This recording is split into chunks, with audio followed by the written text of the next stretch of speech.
Coming up on today's show, we'll look at some players to discuss, mostly positive on that front. Not as positive for the first player we'll get to here in a second. And we'll discuss injury updates with several details coming out on that front here as the Cowboys have a tight week before they play the Giants on Thanksgiving. Let's begin with Tyler Guyton, who some people just don't ever want to like, and that's how it goes sometimes in football. But I want to discuss Guyton, his play, and his multi-time benching weird rotation thing that was going on against the Commanders that I still don't think makes any sense, at least the early ones. We'll break that down in a second. But I want you guys to grade Tyler Guyton this season. A, B, C, D, or F. I would be surprised and would probably disagree if there were very many grades higher than a C. We'll break that down for you on the show. I want to hear your grades first. A, B, C, D, or F. Now, in that game against the Commanders, unless there was some unknown injury that was never reported about, at least going into Monday, Guyton got benched after the failed unbalanced run right where he missed the block and the play was kind of doomed from the start. Anyway, got benched after what was a BS inaccurate holding call. He just won his rep. Still don't know how that got called holding, by the way. And then again after the false start with an illegal formation mixed in between number 2 and number 3, by the way. I got the third benching. The third one, I'm like, okay, he's made a couple penalties in a row. I get that. Sit him down, whatever, accountability, etc. There was the illegal formation penalty before that. That third one made sense. The first two don't make any sense to me at all. And the Cowboys only put him back in each time. Each time he got benched, he went right back in there.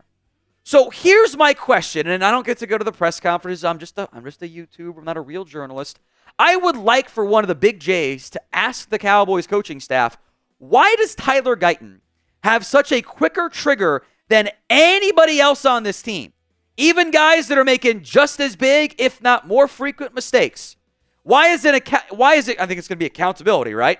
Why is it accountability for Guyton, but not anyone else? Okay, he false starts. Bad, stupid, sit him. You let Zeke fumble on the goal line, put him right back in there? Why? Your coaching staff's job is to develop him. I know it's to win games too. You have a first-round pick at offensive tackle. You can't help him get over those mistakes? It's not like they're unfixable mistakes, by the way. Look, you drafted the raw offensive tackle in round 1, knowing full well there would be bumps in the road. It was not going to be instantly smooth sailing. This is not instant Hall of Fame, elite prime tyrants, but that's not a realistic ask at all. You have to play him so he keeps getting better, as, by the way, he has, if we've been paying close attention. So, pinned comment, more to come on today's show. Should Tyler Guyton keep starting? This answer might be a yes no matter what because Richards is now banged up. But why for yes and for no, go vote at the pinned comment of today's video. I am not saying Guyton's been perfect. I'm not saying he is beyond reproach or doesn't get any criticism. Criticism is fine. Let's just be semi-fair in said criticism and not go into, as I was told on Twitter, he should be cut. Stop it. We're really 9 games into Tyler Guyton's career because he's missed 2. Come on. In fact, there has been growth. Sacks have gone down. The hurries have gone down. The flags have actually gone the wrong way. If we get rid of the BS non-holding call, they're back down in the right direction. The run grade has gone up. I want to make this clear.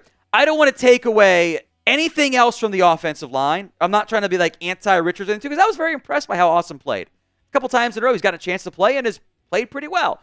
Thank God it's him and not Chuma Edoga. The offensive line, including Guyton, minus the bad snap by Cooper Beebe and maybe an additional high one that was a little bit off, and Guyton's penalties, played very well. There was one pressure from your offensive line, a unit that I thought was going to be in trouble against the Commanders. I want to give them their flowers. Asim Richards didn't allow a pressure. Tyler Guyton did not allow a pressure. TJ Bass at left guard, where the staff said they like him more at right guard, was maybe your best offensive lineman in that game. Brock Hoffman, the psycho, allowed 0 pressures. Cooper Beebe was 0 pressures. Terrence Steele, one pressure allowed. Nothing else was charged. The offensive line, it was those rollout plays late in the game that were kind of stupid and weird. That those aren't the offensive line's fault. Your O-line played pretty well. Got some young players. Let them play. I don't think it's a good idea to try to constantly shuffle around your left tackle. That feels like a not great way to develop him. Today's show is made possible by PrizePicks. It is the best place to get real money sports action. With over 10 million members and billions of dollars in awarded winnings, PrizePicks has made daily fantasy sports accessible to all. You just pick more or less on at least 2 players for a shot to win, up to 100 times your cash. Run your game all season long on PrizePicks. It's the best way to get action over 30 states, including California, Florida, Georgia, and Texas. And they're even giving you what amounts to a free square on Thanksgiving. Put it in all of your PrizePicks slates. It's a half receiving yard from Tyreek Hill. He'll get that. That's a no-brainer. Grab that. I'm gonna put it with some Monday Night Football PrizePicks. Lamar Jackson, Justin Herbert, more than passing yards for each guy there. Go download the PrizePicks app today. Use code CLNS to get $50 instantly after you play your first $5 lineup. That's CLNS as the code over at prizepicks.com/CLNS. Link will be in the comment section and the description of today's show. Let's hit some injuries to watch here as we get very tight turnaround into Thanksgiving Day. Trevon Diggs, sounds like they're optimistic he'll be able to go with a groin. He's apparently been battling that for 3 weeks, he said. Even though he wasn't on the injury report, it was listed as the ankle, which I find suspicious at best. I would like to see at some point the Cowboys get their 3 corners together on the field one time. I would like to see that happen. Brandin Cooks has a knee issue. Seems like he's treading closer to being back. It's a tight turnaround, so I think that one's still a little bit murky. Probably means less reps for guys like Mingo and Flournoy, which I don't like that much, but whatever. Zack Martin seems unlikely. The ankle and the shoulder are still banged up. The O-line fared fine without him. Maybe a silver lining is how I'll delicately put that one. Tyler Smith seems like he's got a better chance this week. I was actually a bit surprised he got scratched. He was limited early in the week and then ended up being ruled out on game day. So as long as he didn't have a regression or anything there, heading back in the correct path, I believe. So good updates there.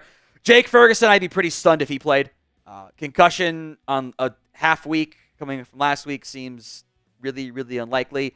And unfortunately, no Asim Richards, who I was kind of wanted to explore putting him at right tackle this week, was the comment I was going to make, or at some point this year, and now I can't because he has a high ankle sprain. Now, we'll be live for the Cowboys-Giants game. Do not miss out. Don't be afraid to hit that sub button. It's free. YouTube.com/CowboysTV. All right, I do want to mention some players who I think deserve some flowers for the way that they have played against the Commanders in particular. And a couple of these guys are multi-game stuff too. Let's begin with Luke Schoonmaker. He has put together what I would argue are 2 of his best ever games back-to-back weeks. His last 2 games, 14 targets, 9 catches, 111 yards, and a touchdown. The other games in his career combined, he's got 26 games, I believe, by the way. 26 targets. It is 26 games. 26 targets total, so 1 per game. 16 catches, 121 yards, 2 touchdowns, 3 drops. He's basically had the same production in the last 2 weeks as he has in his previous 26 games. So, Luke, good job. There's been, including from me, plenty of negative comments sent his way. I hope he keeps doing it.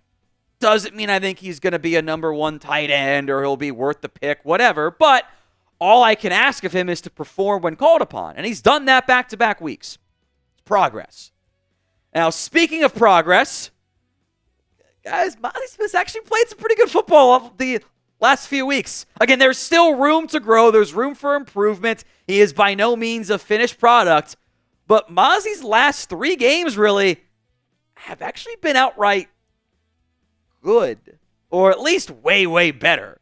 He has gone from being a really poor football player with outside the Giants game, he was pretty bad. So he's actually been kind of good lately. It is not an accident that outside of really one big Joe Mix run against the Texans, you've kind of bottled up the Eagles, Texans, and Commanders ground games among the running backs. Quarterbacks, different conversation there. I'm using the PFF grades. It's not quite 1-to-1 because they don't count every snap the same, and that's how I did it. I counted all the snaps and the grades as the same. But the first 8 games, on average, Mazi was at about 41.5 run defense grade.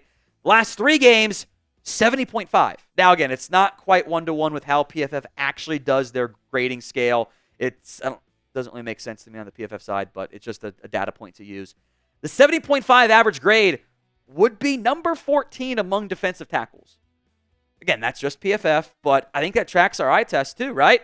He looks better. He's not getting blown off the ball 5 yards downfield. He's getting some penetration on run plays. The first play of the game, he takes on a double team and is in the deep backfield. That's what you want. Now, it's mostly been on the rise for Mazi post-Giants game, which he had a letdown game the following week. But since then, outside the Falcons game, it's been on the rise. And if you look at like the overall chart, at arrows going upward. It's a big reason why I think your run defense looks better. Getting Micah back has helped, make no mistake about it. Being healthier in general is kind of, some positive snowball effect for your defense, so to speak. And it's still early. I'm still not assuming he's going to be a great football player. It's not really going to show up in the stat sheet necessarily because he's a nose guard, and outside of like Dexter Lawrence and Vita Vea, those guys don't pop in the stat sheet very often. But there's been real signs of progress for Mazi Smith here. Hopefully, that continues. Now, if your answer is to sell on this one, I get it because it's a 3-game sample size that you were hoping you were going to get there, but don't want to necessarily ignore the other 20-plus games. Are you starting to believe a little bit, though, in Mazi Smith? 1 for buy, 0 for your selling. So another different defensive tackle, Osa Odighizuwa. He has also upped his play as of late. He had a team-high 7 pressures in that game, as even Mazi had 2 pressures, by the way, against the Commanders, which he's got 5 or something all year. Osa had a strong showing. That is more of what I was hoping you were going to see in contract year from Osa Odighizuwa. 17 pressures in his last 4 games is good.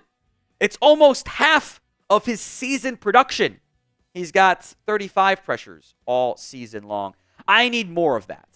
And you're taking on I think, not great Commanders interior offensive line. You got the Giants this week. That's not a great interior offensive line. Osa can make some money. Get me a comp pick. I can feel better paying him whatever it is. Play well. You want your young guys like Osa to play well, even in a still lost season. Again, this one I think is going to have not obvious answers here. But do you want to re-sign Osa Odighizuwa? K for keep, L for let him leave. One more defensive player. How about Josh Butler? He got picked on plenty against the Commanders. The game plan, once again, was let's not throw at Diggs/Bland. That's kind of why I want to get Diggs and Bland back, because that makes it harder to pick one guy to throw at.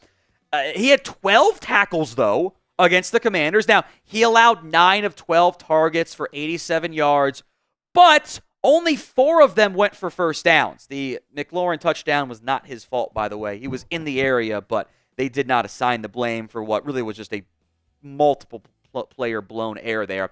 3 pass breakups against 4 first downs on 12 targets.